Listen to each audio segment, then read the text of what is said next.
thing that really got me interested was, as you say, the gyroscope. In a plane there is an artificial horizon, okay, and it's based on a gyroscope. And if you spin a gyroscope on a surface, it will want to stay upright. You can twist and tilt the surface as much as you like, the gyroscope will stay upright. So if a plane has a gyroscope and it starts following the curve of the Earth, the gyroscope would stay upright, which means the artificial horizon will start to roll backwards. But it doesn't. That's absolute proof that a plane flies over a flat surface rather than a curved one.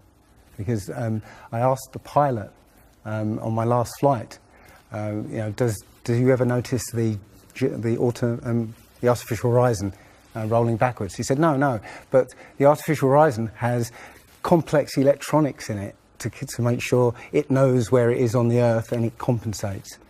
But I went to the manufacturer of the artificial horizon and they confirmed to me that it's completely mechanical, nothing electronic in it whatsoever. So it's literally just a gyroscope that can freely move. So that right there is proof to me that you know, planes fly over a plane. None of it makes sense.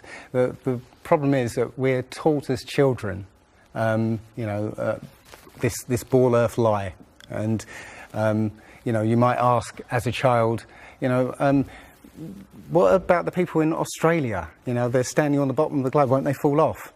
And your teacher says, no, gravity. And you go, oh, okay. And you never go back to that question. But when you go back to it as an adult and start looking at it with a critical eye, right, the whole thing falls apart.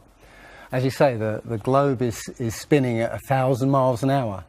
Neil deGrasse Tyson, who's a leading astronomer in America. I'm Neil deGrasse Tyson, bitch. Tells us that the Earth is not a perfect circle, it is actually an oblate spheroid, it's squashed and wider at the equator, yeah? So Earth, throughout its life, even when it formed, it was spinning, and it got a little wider at the equator than it does at the poles. So it's not actually a sphere, it's oblate, and officially it's an oblate spheroid. That's what we call it. But not only that, it's slightly wider below the equator than above the equator. A little chubbier. A little chubbier. Yeah. Chubby is a good word. It's like pear-shaped. So my question to him would be, why is there land at the equator? Because water will move more readily than rock. So if the Earth is spinning, the water will be collected at the equator. I mean, if you spin a wet tennis ball, okay, you spin a wet tennis ball, the water shoots off at the equator, essentially. So all the water will be gathered around the equator. So why is there land at the equator? Doesn't make any sense. The other thing that's about the spinning Earth is looking at the stars. Now, directly above the axis of spin is the pole star, Polaris, okay, directly over the North Pole. And we're told that the reason that all the stars spin around the North Star is because the Earth is spinning at 1,000 miles an hour. Okay, seems to make sense because if you put a long exposure camera pointing at the North Star, you'll see the stars will make perfect circles around, perfect star trails. The only problem is the Earth is also orbiting the Sun at 67,000 miles an hour. Okay, the Sun is moving, dragging the Earth and all the planets up that way or that way at 600,000 miles an hour. So why do we see perfect circles? You know, because that's the slowest speed, that's slowest motion in that mix. And yet the Earth is moving 67 times faster that way and 600 times faster that way. So you should see the stars do all sorts of strange motions, but you don't. You only see them make these perfect circles. that tells me that it's the stars that are moving, not the Earth. The thing is, what the scientists will give you is calculations and and theories why that happens. But we have experience. We see things and they either make sense or they don't make sense. What the scientists do is substitute our common sense and our intuition for calculations and theory, and we're supposed to believe the calculations rather than what we experience ourselves. There was a famous experiment back in the 1800s in England called the Bedford Levels experiment. Now, the Bedford Levels is a canal that is perfectly straight for 6 miles. Okay, so what a chap called Samuel Rowbottom did was he took a telescope, put it in the water about 8 inches above the water, and he had a friend, in a rowboat with a flag on the back, row all the way to the other end, and he was able to see the flag on the back of the rowboat the whole distance. Now, according to spherical trigonometry, the curve of the Earth is 8 inches per mile squared. So over 5 miles, that's 5 times 525 times 8, which is 200, works out, that's 200 inches, which works out at 16 feet. That means the boat should have been 16 feet below the horizon. He shouldn't have been able to see the boat. Now, the scientists will say, oh, refraction and this and light bending around the Earth and stuff. But the fact is, it's perfectly flat.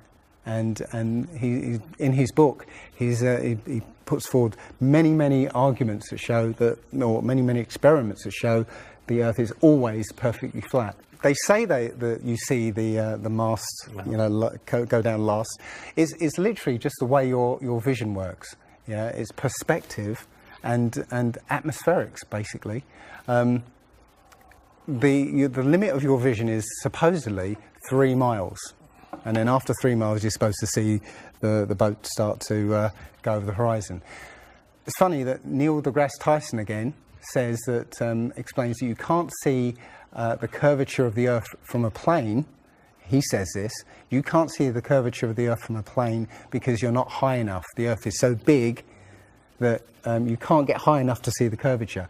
Yet, you can apparently see a boat go over the curvature over the distance of 3 miles, which doesn't make sense. The thing is, when you look out and you see a boat start to go over the horizon, if you suddenly get a pair of binoculars and look, it comes back again. And once it goes out of the sight of your binoculars, if you get a telescope, it comes back again. It doesn't go over any curve of the horizon. What we found, many people have done experiments with very high-powered zoom cameras, and they've watched a boat sail out to sea, and they've just kept trained on this boat. And what they see is, after a very long distance, you see an atmospheric effect where the bottom of the boat disappears and and the top of the boat inverts, so you see a sort of mirror image. And that, with your eyesight, basically the bottom of the boat just melts into the horizon. One of the best examples of that is the Antwerp Notre Dame spire, which can be seen something like 240 kilometers away from the spire. So that should be over a mile below the horizon, and you can still see it. There's been a few famous examples just recently of a man who took a picture across the Great Lakes from Michigan and was able to see, I believe it's Chicago, which he shouldn't have been able to see. And the television station basically said it was a mirage. This is from Joshua Nowicki, and what you're seeing here is a mirage. We typically would not be able to see this from the Lake Michigan shore. We talked about this last night. Conditions are right on the lake that we're actually seeing a mirage of the Chicago skyline. But they always say it's a mirage, but for a mirage to happen, you have to have very specific atmospheric conditions. And there have been so many people who have seen exactly the same thing on different days, different seasons, always the same. You know, it's not a mirage. It's simply that you're looking across a plane. You see in a kind of pyramid shape. Yeah, you have a horizon at your eye level, and everything above the horizon will go down into the horizon. Yeah, everything below the horizon will seem to go up. Just like if you're in a long hallway, you'll see that the walls will start to move in, and the roof and the floor will start to move into the centre. Yeah, so literally between you and the object you're looking at, there's all sorts of things, sort of like waves going up and down, and while you can't see them if they're beyond the limit of your sight, sometimes they can still obscure what you're looking at. But it's just because they're between you and it, and it's just the way. It's literally perspective. It's better if I could draw a diagram, but it's a very difficult subject to get your head around if you're not used to it. But it is perspective. One sort of other proof is there's a place in Bolivia called Salar de Uyuni, which is a salt flat.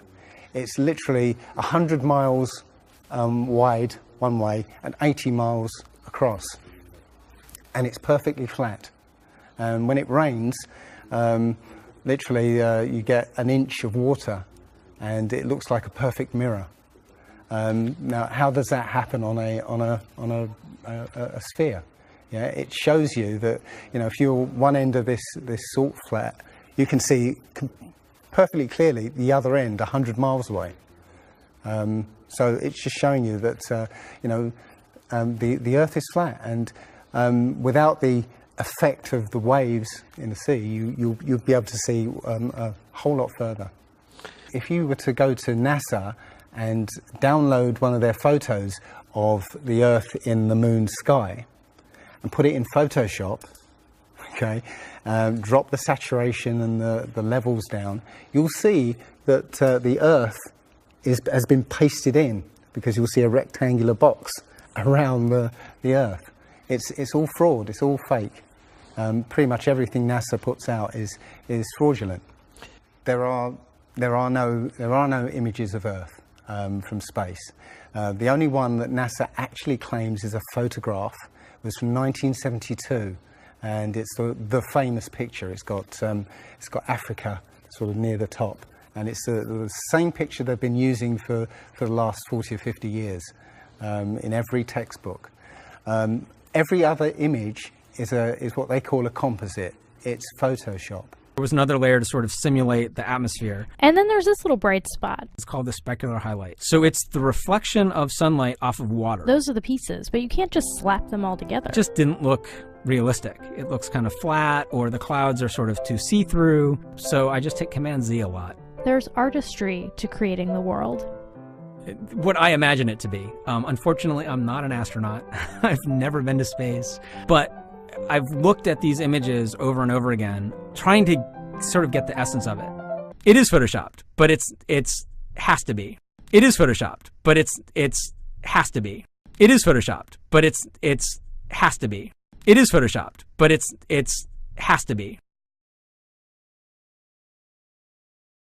And many of us have been looking at these images of Earth, including the one they called the Big Blue Marble, which was released in 2002, I think. Again, when you zoom into it with Photoshop, you'll see where they've used the clone tool in Photoshop to take a picture of one of the clouds and stamp it in various places around the picture. They got lazy. In another image, they've even photoshopped the word sex in the clouds, which is a subliminal tool they use to get people to sort of relate to something. They literally, you can look at this and you can find it on NASA's website. In a video I'm working on at the moment, I've got a video from what they call the Galileo space probe. As it left Earth, it took a series of shots of Earth, apparently, and you see that over the course of 25 hours, the clouds never move. Okay, Now, I happened to find some pictures of satellite pictures of Earth, and I noticed that in these separately taken satellite shots, the clouds were exactly the same as the ones in the in this Galileo shot. So it's a cloud map. It would be very simple indeed to just silence everybody, you know, put an end to this topic once and for all, turn the Hubble round and show us Earth in real time, zooming in onto a place so that we can see what's happening at that place, and we know that there is something up there looking down on us from space. But they will not do it. They can't do it. It can't. It doesn't exist. It literally doesn't exist. When you go onto the plane tracking software, you'll see hundreds and hundreds of flights over the northern hemisphere, and you can track those flights from beginning to end. When you look at any flight in the southern hemisphere, what you'll find is the flight takes off and disappears off the tracking, usually about an hour after takeoff, and then later on will reappear an hour before landing. Now, there's no explanation for it. I mean, the point is that distances are very different, and distances and flight plans are very different on the flat Earth than they are on the ball. And when you look at flights in the southern hemisphere, they make some really crazy, you know, sort of deviations. So, for instance, if we look on here, let's say a flight from Cape Town over here to Australia, say Sydney in Australia, they will take you to Dubai first, somewhere around here. Yes. Just recently, there was a case of a woman who was pregnant on a flight, and she was about her waters broke on the flight, and I think it was from the Philippines to Los Angeles. Mm-hmm. And again, if you look on this map, you're from around here somewhere to here. Okay. Now they were flying across, and literally her waters broke, and they had to divert. They had to land. So instead of either going back to the Philippines or going on to Los Angeles, they landed in Alaska. Which again, if you look on the flat map, it's again a straight path. Santiago, Chile to Australia, mm-hmm. right? Will usually stop in Los Angeles. Again, you can see on the flat map that it's again a straight path. It all seems to make sense, and if the only thing that would sort of confirm it or disprove it would be GPS. But you know, hey ho, GPS doesn't work in the southern hemisphere. This is an issue because there have been a few people who said they've taken flights that have taken only 14 hours, and they're direct flights from Australia to South America. Now, somebody has actually redrawn the flat map to take into account these, you know, the distances, and apparently the distances work out. I haven't seen the map myself, but you know, I should be looking further into it. But yes, up until these people came forward, and again, I haven't seen any real evidence that they have taken these flights. They told me they've taken these flights, but who knows? They can actually advertise a flight that's direct. You know, they can price it out of the range of most people to take, and then if anybody does take it, they could cancel it. I don't think any flights actually fly directly over the North Pole at all. I think they skirt the North Pole, mm-hmm. but I don't think they fly directly over the actual pole. So mm-hmm. I don't know if it's to do with magnetics.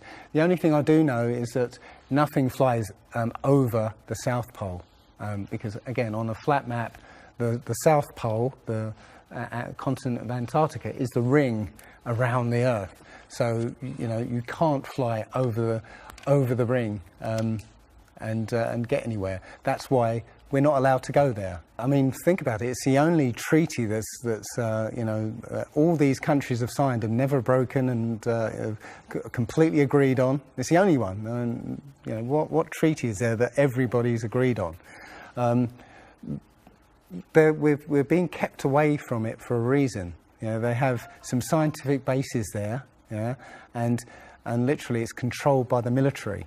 If you try and go there by yourself, you will be sort of picked up and escorted back. There was a guy called Jarls Anderhoy who tried to take a mission to the Antarctica, and he was picked up and taken back by the military. It's a good reason, because they don't want you finding out what's beyond. Admiral Byrd he actually did four expeditions, and most of them were military expeditions with huge military groups. Thousands of people, planes, boats, the works. And yes, he confirms in an interview that he discovered a continent as big as the continental United States out there, that was with warm water lakes and mountains and everything, that was completely uninhabited. And he described it as the other side of the South Pole to Middle America. So on the globe, that means it would be somewhere in the Indian Ocean. There's a huge continent that nobody knows about. So yeah, there's more going on than meets the eye. The other thing is, after Admiral Byrd came back after his last expedition, Antarctica was sealed off, and both America and the Russians started firing nuclear missiles straight up. Now, in America, that was called Project Operation Fishbowl, and it came under something called Project Dominic. Well, Fishbowl makes sense, because it seems like Admiral Byrd found the edge of the dome, while he was out there. And as soon as he left there, they started firing missiles straight up, I believe, to try and test how far that dome went. If you look at the footage of these explosions, what you'll see is an explosion. Well, when a bomb goes off in midair, it's a fireball. It expands in all directions and mostly up. Okay. Now, if you look at these explosions on Operation Fishbowl, they explode outwards in a ring, which means it's exploding against something, because it can't rise with the heat. So it's exploding against something and exploding outwards. Okay, and the middle of the explosion, you'll see it glows, hot, and then it cools over time. So it looks to me like they were exploding against a dome. Now, I said it was Operation Fishbowl, obviously Fishbowl, but there's a chap called Rob Skiba who discovered that the Project Dominic, the word Dominic means of the Lord, Fishbowl of the Lord. So I believe they clearly know that we're in an enclosed system, and Admiral Byrd found the edge, and they've tested to see how far it goes up. They will also say that if a sniper is trying to hit something a great distance, a couple of miles away, they have to take into consideration the spinning of the Earth, because they say that as the bullet leaves the muzzle of the gun, it's now independent of the rotation of the Earth. So, the Earth will spin away from where the bullet, and you have to take that into account. They say that about artillery shells as well, but it's not true.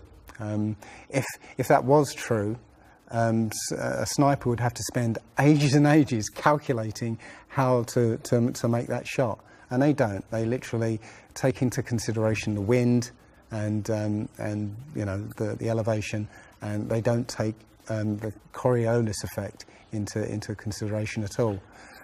Also, planes. If that works for bullets, if bullets, as soon as they leave the Earth, they're now independent of the spin, then why doesn't it work for planes? There's a video on YouTube that actually tries to explain that the Coriolis effect works by using example of a paper plane. You have to throw it. If you throw it north, the Earth will spin and the plane will land sort of east. But if you take the idea of a real plane, a plane would have to aim north to go east in that case. But that's not what happens. And if that was the case as well, planes would have to land on runways that are moving. And that would be impossible. But how is it that you can take a flight from London to New York and it will take exactly the same time as a flight from New York to London? Yeah, one's with the spin of the planet and the other one's against it. So it doesn't make sense. They'll say that the whole atmosphere is moving, yeah, with the planet, but that doesn't make sense either, because the atmosphere, say it's that thick, the top layer of the atmosphere will be moving slow, and as further you get in, will be moving faster. How, if everything is moving like that, how do you get a light breeze that blows against the spin of the planet? How do you get a breeze that goes from north to south? It just doesn't make sense. And again, science will give you calculations and esoteric ideas, but you can go out and look for yourself, and you'll see what makes sense and what doesn't. The other thing is that we have senses to be able to sense acceleration. Yeah, you get in a car and somebody puts their foot down, and you get thrown back in your seat. You can feel the acceleration. Yeah, you can feel changes, very minute changes of acceleration.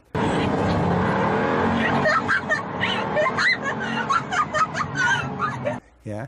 So how is it that if you live up here in Macedonia, yeah, which is spinning at maybe 700 miles an hour, yeah, because the speed it's spinning is slower than this speed. So if you took a flight down to Africa, yeah, on the equator, why don't you feel the change in acceleration? Yeah, so why don't you feel the change in acceleration? You have these senses that will register the slightest change.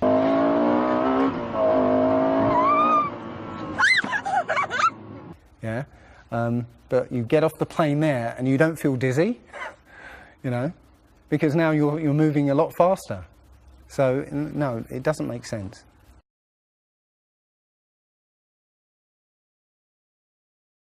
Well, you saw from his balloon when he stepped out on the platform, the curvature of the Earth. Yeah, it looked very obvious. Oh, everybody pointed it and said, "Oh, look, there's a curvature." But when you actually looked at the ground, when you looked at the Earth, well, it was New Mexico.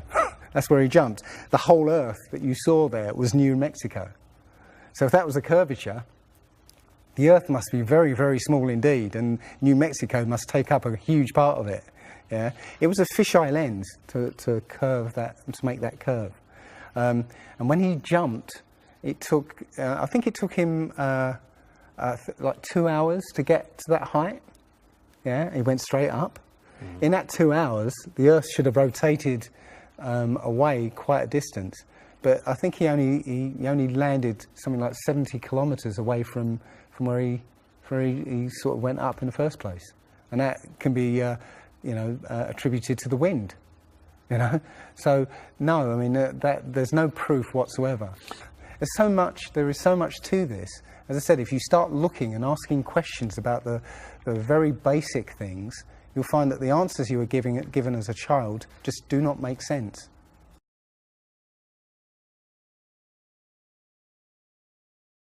So the idea there is that it must be a globe, because the sun, if the sun's here, then it's got to be dark on the other side.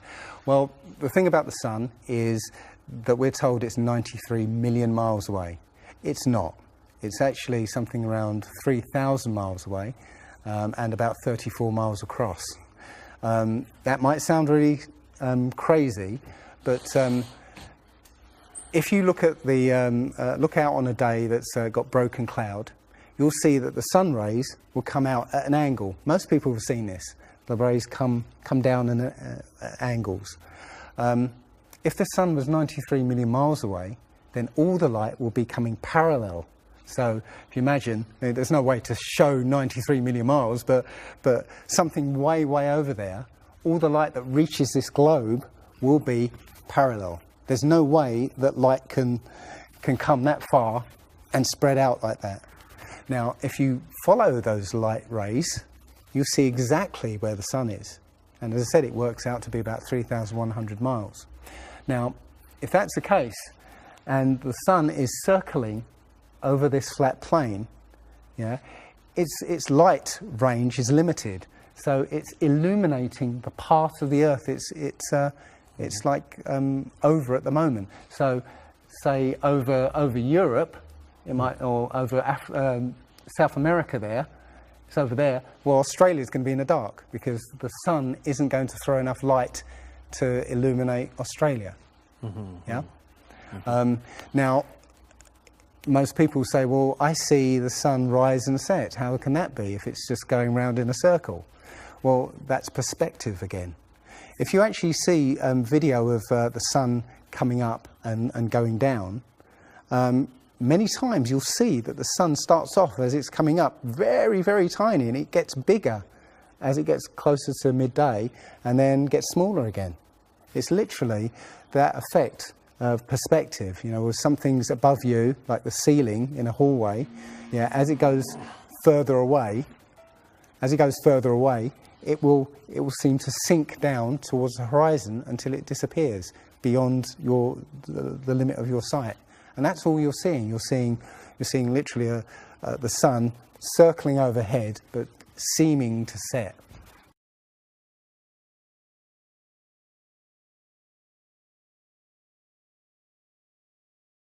There was a team in California that launched a rocket 75 miles up. And you can find this video on YouTube. It's difficult to watch because the cameras, there were 7 cameras on this rocket, and it was spinning as it went up, so it's very, let's say, difficult to watch.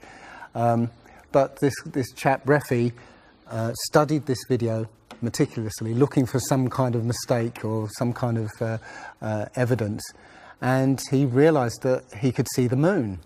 So he went online to a website called timeanddate.com, where it will show you graphically where the moon and sun is at any time on any day. And he did a bit of detective work to find out exactly when the rocket was fired, and found that the moon should have been on the other side of the planet, over Australia. Now, the rocket was 75 miles up and it could see the moon, but anybody down on the ground wouldn't be able to see it. But the point is that if the moon was over Australia, on the other side of it would be on the other side of the planet, which is, okay, there. So down there on the other side of the planet, and the rocket went up here. So there's no way that rocket should have been able to see the moon on the other side of the planet.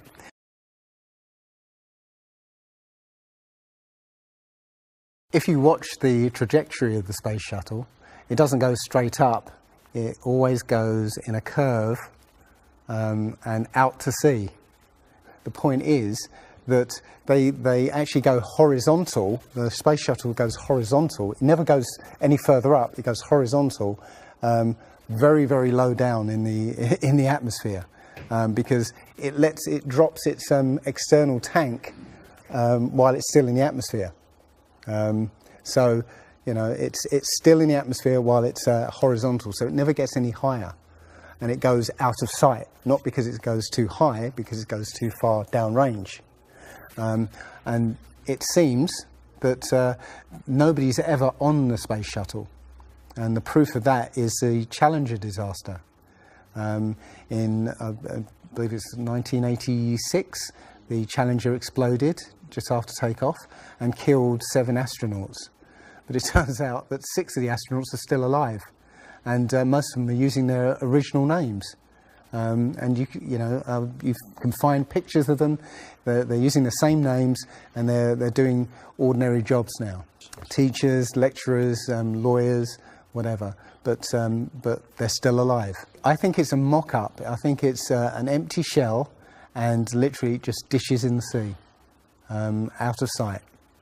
and they have a plane that's mocked up to look like a space shuttle, and you can see whenever the space shuttle lands, you can hear it. It's a loud jet engine.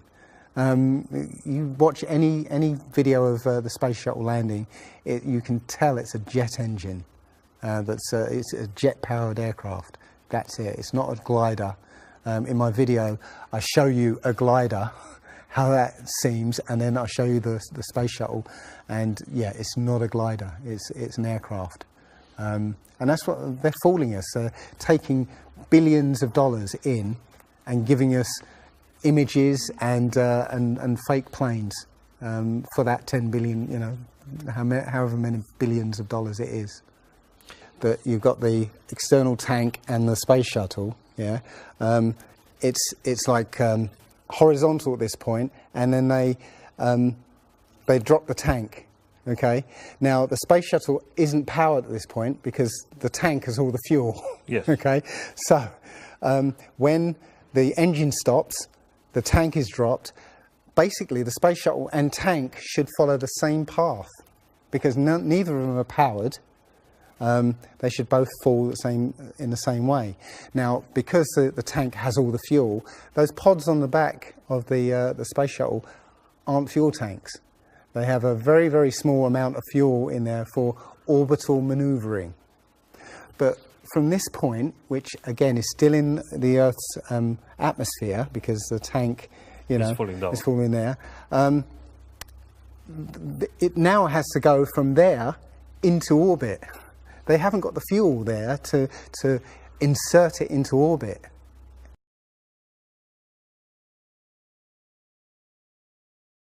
Disney and NASA have worked very closely together. Disney worked with NASA on the moon project. Yeah, they filmed it so that it would be entertaining for the masses. Yeah, and they're still working with NASA. I absolutely believe that Stanley Kubrick, you know, filmed the moon landing.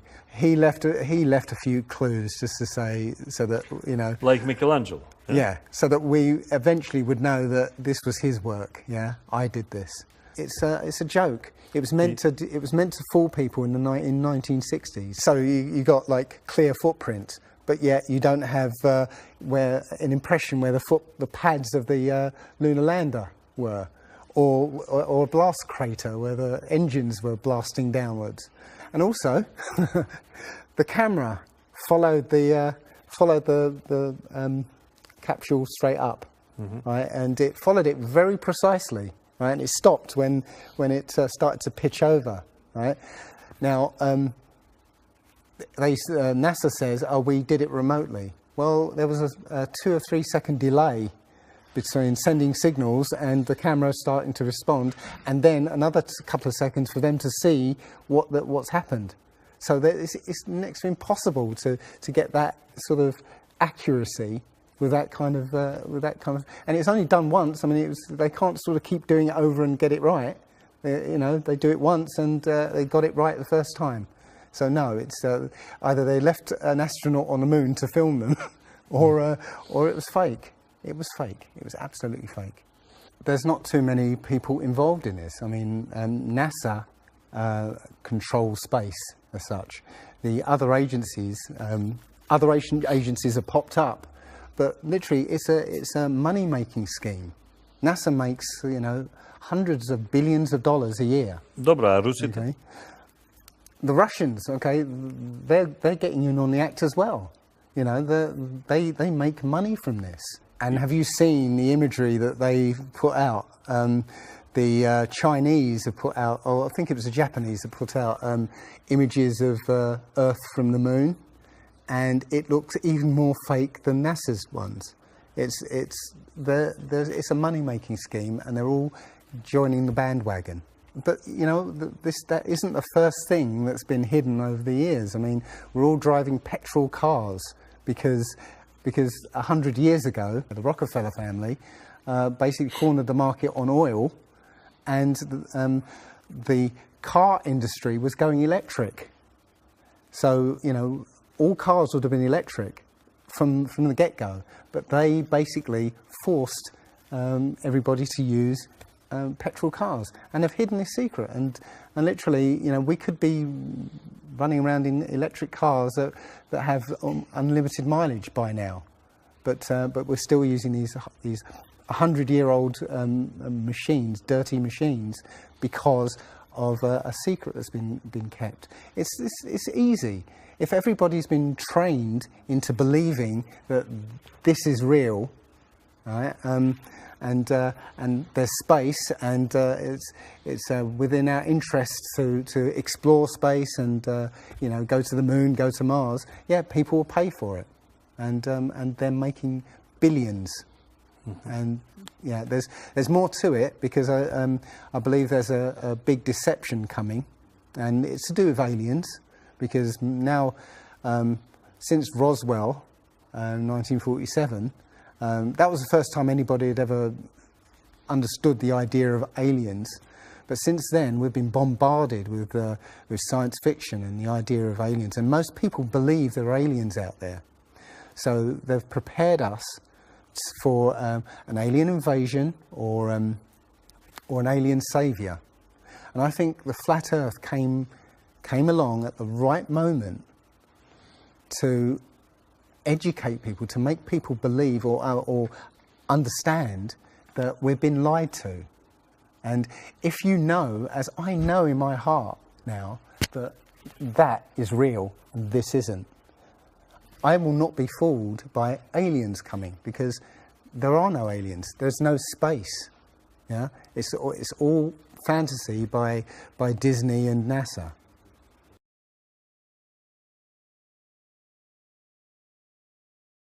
Well, the Bible has a very, very clear view of what this place is, and it matches that place more than it matches this. Okay, and what it says is the great deep is under it, just water. It's just deep water, and above the firmament is water. And you know, it says in Genesis that he separated the water below from the water above, and made a space. And then made dry land appear out of the water. So what's under the flat Earth? Well, it's water, and it just goes on. Again, I don't know for sure, because I've not been under there. I don't know what's past the outside of, or the you know, the first few hundred miles of Antarctica. But everything I've seen over the last year and a half tells me that is true and this isn't. And I'm starting to believe and trust my intuition about this.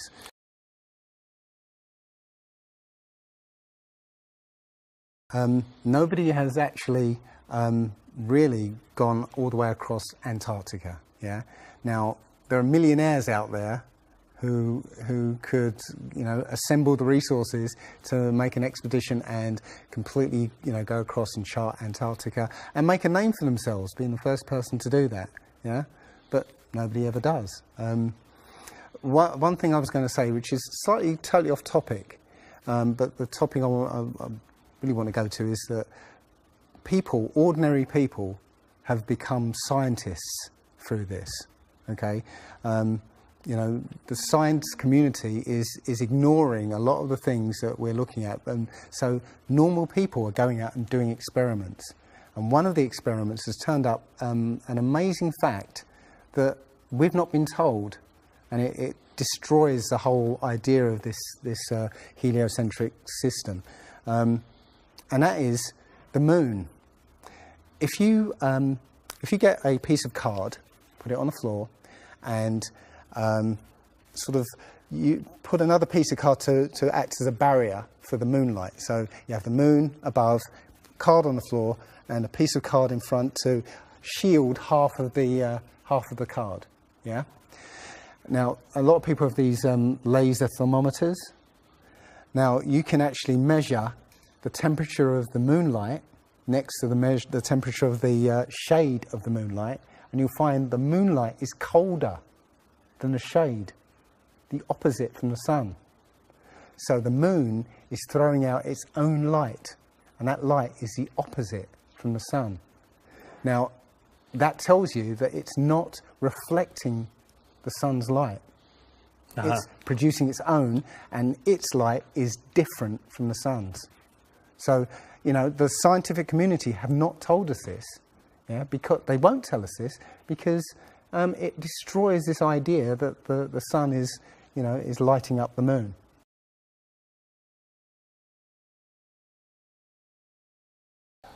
This world is very different from what most people think it is. There are very powerful people who essentially rule this world right now. And the ordinary person is a slave in this world. And slaves aren't educated. You know, they're taught what they need to, or, you know, they need to know. That's it. They're not taught truth. They're taught what they need to know. And so you're taught enough so that you can, you know, do the paperwork and operate the machinery, but you're not meant to know what's really going on, because that's the power they have over us. They know what's going on, you know, how this world works. We don't, so they can control us. One of the things about slavery is the slaves weren't freed. They were never freed. When the 14th Amendment or 13th Amendment, I can't remember which one, actually made everybody a slave. If you're a citizen of a country, you're a slave. That's what a citizen is. So they literally extended the slavery to everybody and made it an open prison, and that's where everybody in the world lives now. We're slaves to very powerful masters. We don't see bars. No. Yeah? The bars are the borders of the country, right? You have to use a pass to get out, and they'll let you out if you show them your pass. Yeah, and sometimes they won't let you out. You know, as I was coming here, I was lining up to go on the plane, and somebody in front of me was told, "No, you can't fly. They found something in your bag, so you can't fly today." So, you know, we have, as I said, we have natural rights to travel anywhere on this earth. We were born on this earth. We have the right to travel anywhere. But our masters have kept us in small, open prisons that you need to get permission to move around.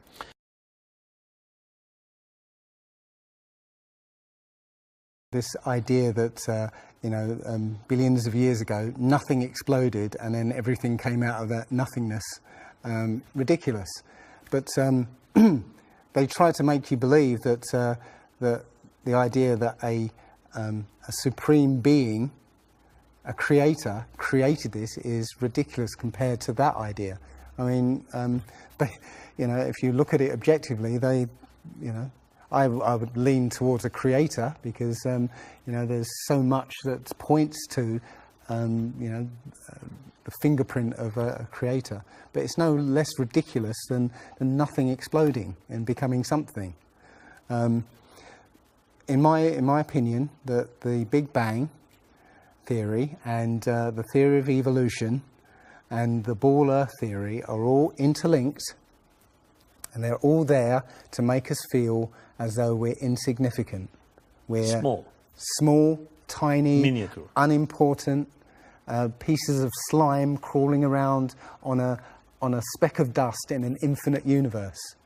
If that's true, and there's no purpose, there's no meaning to anything, then our owners can do whatever they want with us. Then, this is all accidental, so food can be genetically modified because it's imperfect. We can be modified because we're imperfect. If we realize that this is the universe, and complete universe. Yes, this system is is everything. Everything that NASA has put out is CGI, is fake. Okay, people say, I think you mentioned it. If you look out into the universe, you see that the moon is round, spherical, and the planets are spherical, and so why are we flat? Well, how do you know that the planets and the stars are spherical? All you get is, if you look for a telescope, you see a flat disk. If you think you see a spherical shape there, well, it needs two eyes to resolve 3D. If you're looking through a telescope, you can't see anything in 3D.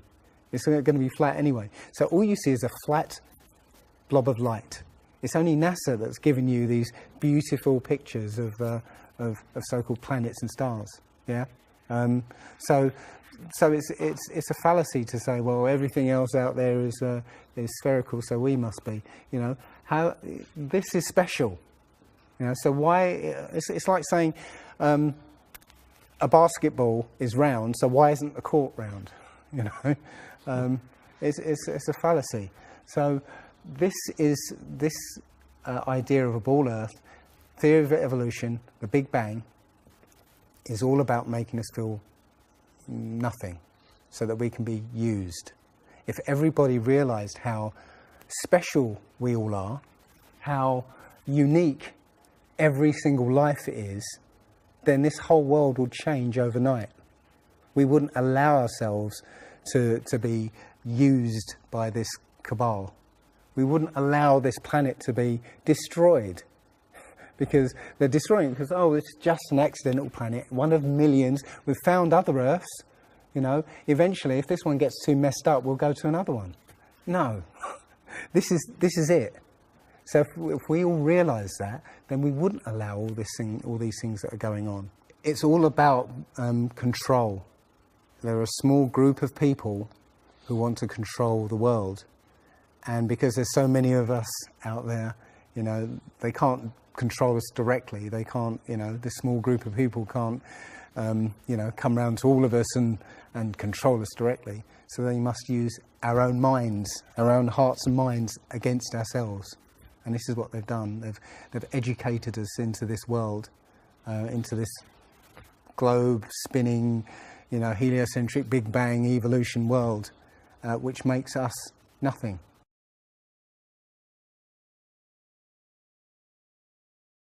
This is amazing because when I first started looking, it was about a year and a half ago, I looked on YouTube and there were maybe about 100 videos, not even that probably, and nobody was talking about it, right?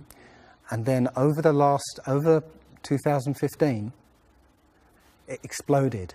There are thousands and thousands and thousands of people looking at Flat Earth now. And what happens is that you'll watch something or read something, and something will strike a chord in your mind, and you'll think, yeah, I've always wondered that. And what will happen is you will start feverishly researching. I mean, what happened to me was, as soon as I got that, I spent every waking hour looking for things and testing things, and this seems to be replicated with thousands of people around the world who suddenly come into this. They start, you know, researching and getting a passion for this, because this is what I think, it's the truth. And we recognise the truth when we hear it. And we feel it. And this I believe, has come at the exact right time, so that we awaken to what's going on in the world. Nothing else, you know, 9/11 even hasn't awoken people, right? To this extent, you know. For me, I've been an atheist for 40 years. From the age of 13, you know, I didn't want anything to do with God and Bibles and whatever and religions. And now I know for a fact there is a creator. I've seen his fingerprint, you know, not just with the flat Earth. Everything I've done in the last 5 or 10 years has led me to see that there is a creator now. And there's a great many people out there who have had exactly the same revelation as I have. And it is. I'm now following the commandments and trying to be the best human being that I can be, because I think it was a guy called Kent Hovind who said there are only two possibilities. Either there is a God or there isn't. and both of them are terrifying. Yeah. If there isn't a God, then nobody's in control. We're hurtling through space, and there's no plan, and there's no nothing, and you know, that's terrifying.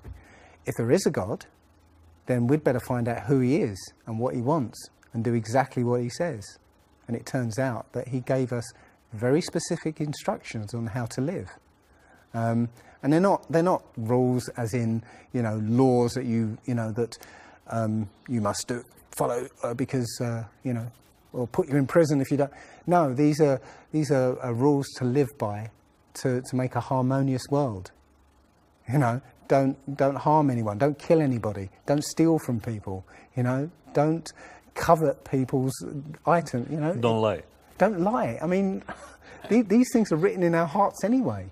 Yeah, but we're in a society that that legalizes all of the 10 Commandments.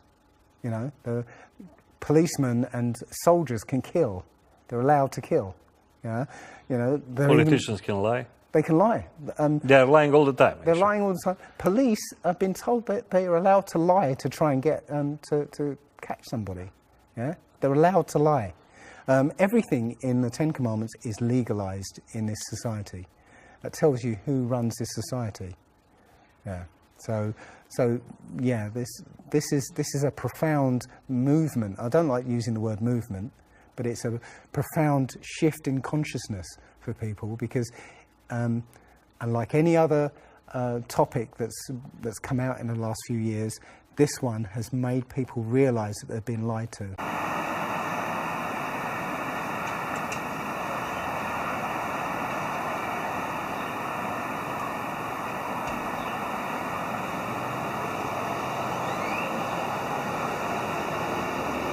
Like the sun's behind that glass firmament. A molted looking glass, like the Bible says.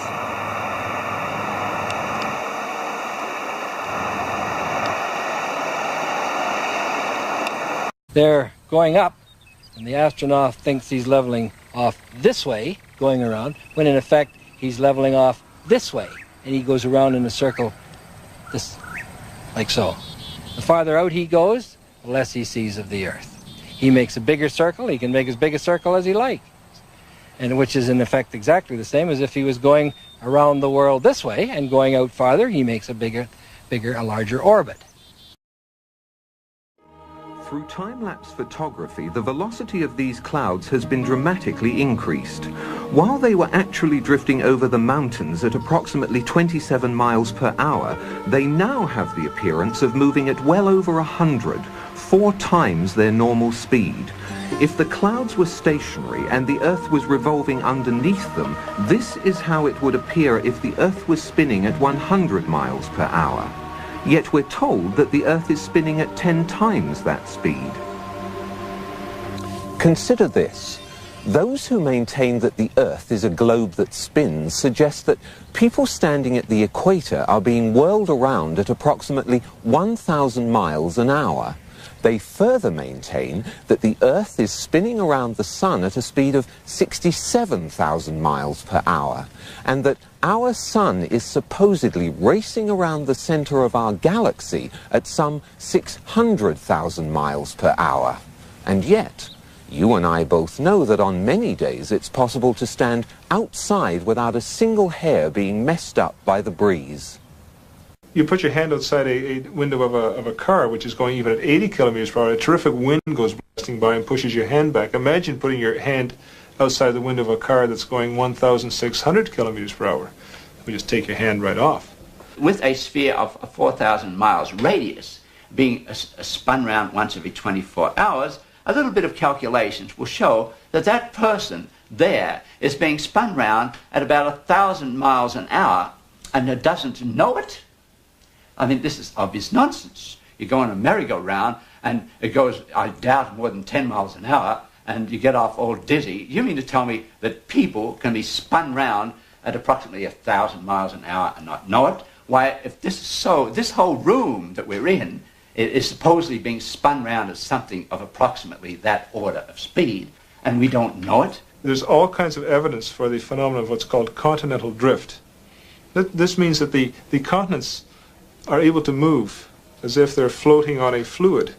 Now, if the Earth is spherical, and if it's spinning, anybody knows that if this is spinning very, very, very fast like that, that the continents should all be located at the equator, because centrifugal force would move the continents from the poles to the middle. One of the real big problems that maybe is a little bit easier to understand, sound doesn't travel nearly that fast.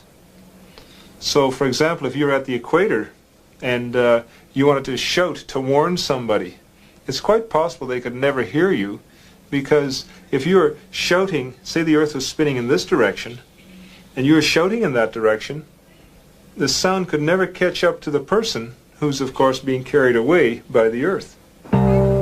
In October of 1929, Andrea again tried to focus the world's attention on the controversy by proving the notion the Earth spins to be absolute nonsense. It was reasoned that if a dirigible was to go aloft in England and hold itself perfectly static, then by the accepted theory the Earth should rotate underneath it and New York should come into view some 4 or 5 hours later. In fact, England was never lost from view. The dirigible eventually ran low on fuel and had to land. Andrea insisted she had made her point. But New York wasn't paying attention that day. The stock market crash monopolized the headlines then and for some time to come. Andrea had again been upstaged.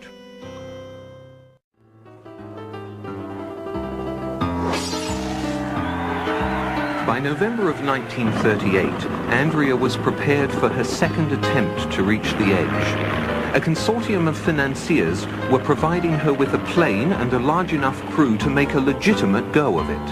And so, once again, an optimistic Andrea found herself in Antarctica. And once again, fate was against her. A freak spring blizzard took them by surprise. They were unable to leave base camp, much less make a trip to the edge. The entire expedition was very nearly wiped out.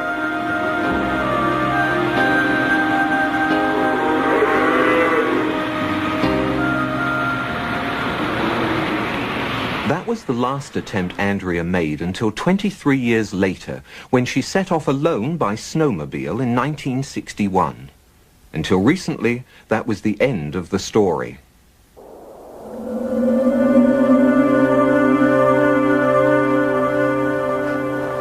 Early this year, a researcher stationed in Antarctica to study weather patterns found a snowmobile partially buried in a snowbank. It had run out of fuel and there were no signs of Andrea anywhere. But he did find these, a camera and a note. The note says only, "I have been there. The debate finally comes to an end. Signed, Andrea B." It had survived the frozen elements for nearly 30 years. Unfortunately, the researcher inadvertently opened the camera, exposing the film inside. Any pictures were lost, and Miss Barnes' trip is still very much shrouded in mystery. There was no description of what she had seen or how far away it was. But if we are to believe the note, then Andrea Barnes was very likely the first person in history to visit the edge of the Earth.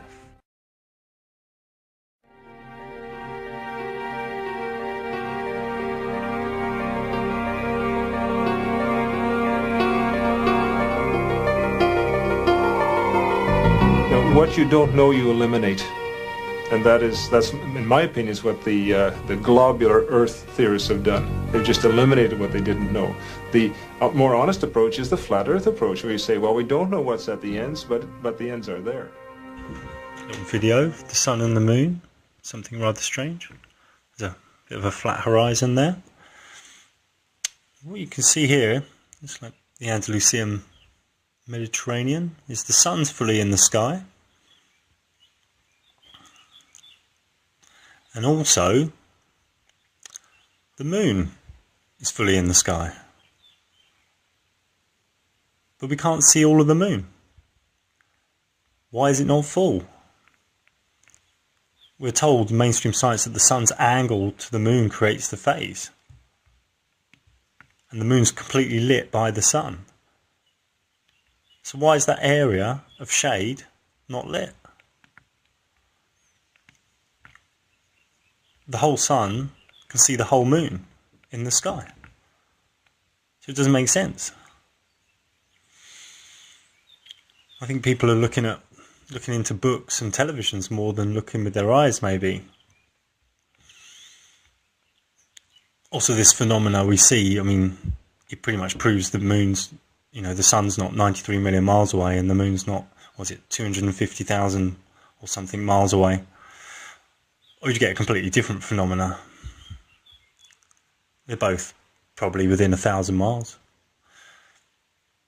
of the humans here on Earth. And no one looks up, really. People don't even look up at chemtrails.